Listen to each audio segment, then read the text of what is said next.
Anh đã mơ rất nhiều lần, trong anh mơ rất nhiều tuần, chỉ là đang đợi không thể nào mà nói bằng lời, baby không thể nói bằng lời. 'Cause you crazy, 'cause you crazy as anh sẽ đón em vào một ngày không xe, anh sẽ là câu hát mà hàng ngày ngân nga, em mình là cơn gió áo vừa vàng lại đi qua, vì em muốn bên anh sẽ như một món quà. Nụ cười em giờ là nắng cho anh thêm bao mơ màng, vội đáp yêu thương phải chắc cả nơi vân vân ngập ngàn, bồi hồi nhịp đập từng giây trong anh này, suy tư mất ngày đêm này. dù sao anh cũng vui lòng tầm người anh trai đến suốt đời này cũng có. Đây không muốn em đi lá vẫn còn dài, yêu đương khó quá nên chạy về khó với anh. Một người luôn yêu em nhớ chắc chắn sẽ không có ý nghĩa em phải buồn được đâu.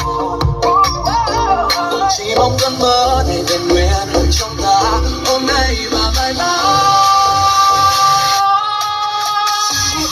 Phút rồi trong tiếng cười em càng đau, em mang thế điên cho con anh xuống nơi vực sâu, cùng yêu nhau xem nhau là tương lai mãi sau, tình mà chúng ta trong mơ bên đó.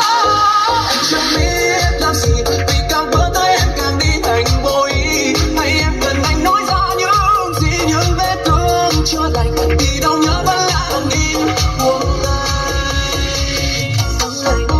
Anh còn thương em là những giây em đâu muốn em bên cạnh. Hoa trên giấy không sao hoa vẫn hờ, cứ nói không dù chẳng chờ Đi thôi đi thôi, motherfucking back. yeah yeah, đồng chí Tuấn Linh lên đồ, mình đã lệnh số từ trên bộ, đi vào đường dây ma túy, ở căn biệt thự bên hồ.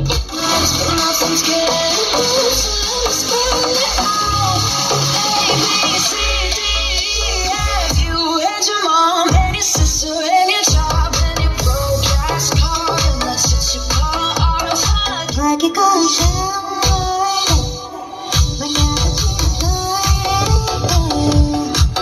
hoa lớn ở tim của anh, nắng cười em qua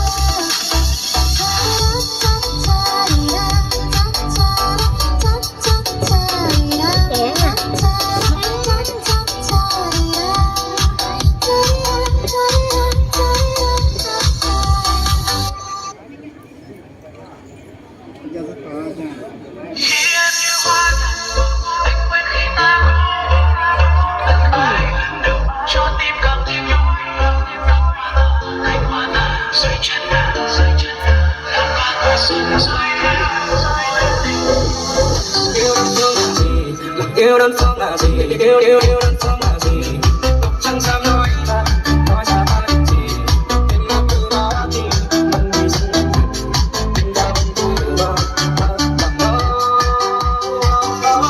Em có đừng từng đi qua bao bão sông, em có một tình bên anh suốt đời, em một thế giới riêng anh và em với những niềm vui hạnh phúc đắm say. Anh muốn là người chỉ để anh yêu em, anh muốn được vòng tay sau em mỗi ngày. Liệu anh có thể làm được để em được sống?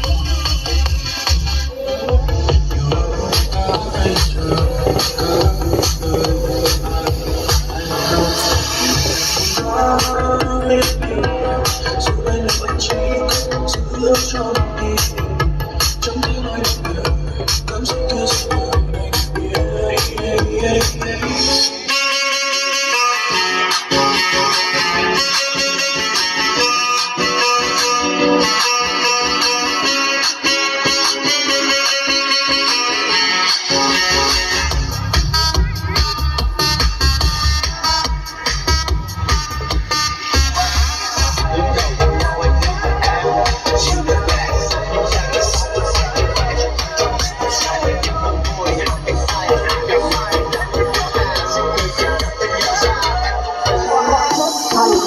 Cho bọn anh vì hùng lên không mất cái công tác đi rồi khi bọn anh ghi tên trên cả